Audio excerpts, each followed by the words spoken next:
നിങ്ങൾ ചോദിച്ച ചോദ്യം ബീഹാറിലെ നിതീഷ് കുമാറുമായി ബന്ധപ്പെട്ടതാണ്. രാഷ്ട്രീയം എന്ന് പറയുന്നത് ഭാരതീയ ജനതാ പാർട്ടിയെ സംബന്ധിച്ചിടത്തോളം ധാരാളം പഠിക്കുകയും കാണുകയും ചെയ്തതാണ്. വർഷങ്ങളോളം പ്രതിപക്ഷത്തിരുന്ന് കോൺഗ്രസ് കാണിച്ചിട്ടുള്ള സകല അഭ്യാസ പ്രകടനങ്ങളെയും കണ്ട് മനസ്സിലാക്കി എന്താണ് ഇന്ത്യൻ രാഷ്ട്രീയം എന്നറിഞ്ഞുകൊണ്ടാണ് ഭാരതീയ ജനതാ പാർട്ടി ഇന്ന് ഭാരതം ഭരിക്കുന്നത്. നിതീഷ് കുമാർ എന്ന് പറയുന്ന ബീഹാറിലെ മുഖ്യമന്ത്രി, ആ നിതീഷ് കുമാർ ഇന്ന് അപ്പുറത്താണ്, ഇങ്ങോട്ട് വന്നിട്ടില്ല. ആ നിതീഷ് കുമാർ ഇങ്ങോട്ട് വരാത്ത സാഹചര്യത്തിലാണ് കഴിഞ്ഞ ദിവസം ബീഹാറിലെ സർവേ നടന്നത്. ആ ബീഹാറിലെ സർവേയിൽ തന്നെ പറയുന്നു 25 മുകളിൽ സീറ്റ് MP സ്ഥാനം BJP നേടും എന്നുള്ളത്.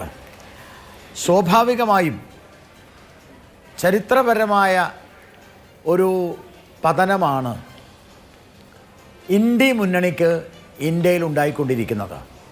സാധാരണ നമ്മുടെ നാട്ടിൽ മലയാളത്തിലൊരു ചൊല്ലുണ്ട്, ഇടിവെട്ട് ഏറ്റവനെ പാമ്പ് കടിച്ചു എന്ന് പറയാറുണ്ട്.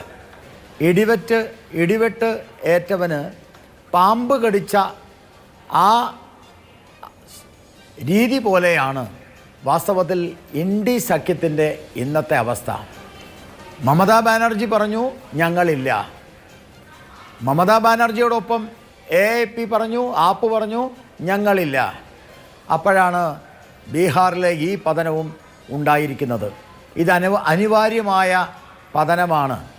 കാരണം ഒരവിയൽ മുന്നണിയായിട്ടുള്ള ആരാണ് നേതാവ് എന്നറിയാതെ എന്നെ പ്രധാനമന്ത്രിയാക്കുമെന്ന പ്രതീക്ഷയോടെ ഈ ഇന്ത്യ സഖ്യത്തിന് മുന്നിൽ നിന്ന് നയിച്ച, അല്ലെങ്കിൽ നയിക്കാൻ ആഗ്രഹിച്ച, അല്ലെങ്കിൽ ആ സഖ്യം രൂപപ്പെടുത്താൻ ശ്രമിച്ച ബീഹാർ മുഖ്യമന്ത്രി നിതീഷ് കുമാർ ആദ്യം രാഹുൽ ഗാന്ധി നേതൃസ്ഥാനത്തേക്ക് വരുമെന്ന് വിചാരിച്ചു. അത് കഴിഞ്ഞപ്പോൾ പിന്നെ ഖാർഗെ വരുമെന്ന് പ്രഖ്യാപിക്കപ്പെട്ടു. അങ്ങനെ ഞാൻ തഴയപ്പെടും എന്ന് അദ്ദേഹത്തിന് തന്നെ മനസ്സിലായി.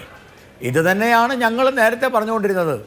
ആരാണ് നേതാവ്, ആരാണ് നിങ്ങളുടെ നേതൃത്വം, ഏതാണ് നിങ്ങളുടെ ചിന്ത, ഏതാണ് നിങ്ങളുടെ പ്രത്യയശാസ്ത്രം, ഏതാണ് നിങ്ങളുടെ കാഴ്ചപ്പാട്, ആരെയാണ് നിങ്ങൾ പ്രധാനമന്ത്രിയാക്കുന്നത്, ഇങ്ങനത്തെ യാതൊരു ഉത്തരവും ഈ ചോദ്യങ്ങൾക്ക് അന്ന് ഇന്ത്യ മുന്നണി തന്നിരുന്നില്ല. എന്നാൽ അതേ സമയത്ത് മോഹങ്ങൾ കൊടുത്തു മമതാ ബാനർജിക്ക്, മോഹങ്ങൾ കൊടുത്തു നിതീഷ് കുമാറിന്. പക്ഷെ അതേ സമയത്ത് ഈ മോഹങ്ങളെല്ലാം കൊടുത്തുകൊണ്ട് ഒരു സഖ്യമുണ്ടാക്കാൻ ശ്രമിച്ചു.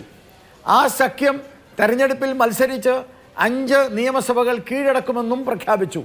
പക്ഷെ റിസൾട്ട് വന്നപ്പോൾ സഖ്യം തകർന്ന് തരിപ്പണായി. വടക്കേ ഇന്ത്യയിലെ പ്രധാനപ്പെട്ട സംസ്ഥാനങ്ങളിലെല്ലാം അവർ തകർന്നടിഞ്ഞു. ആകെ തെലങ്കാന മാത്രമാണ് രക്ഷപ്പെട്ടത്. അപ്പോൾ സ്വാഭാവികമായിട്ടും ഇതൊരു മുങ്ങുന്ന കപ്പലാണ് എന്ന് മനസ്സിലായപ്പോൾ മുങ്ങുന്ന കപ്പലിൽ നിന്ന് ആളുകൾ ഓടി രക്ഷപ്പെടും. ബുദ്ധിമാനായ നിതീഷ് കുമാർ ഓടി രക്ഷപ്പെടാൻ ശ്രമിക്കുന്നു.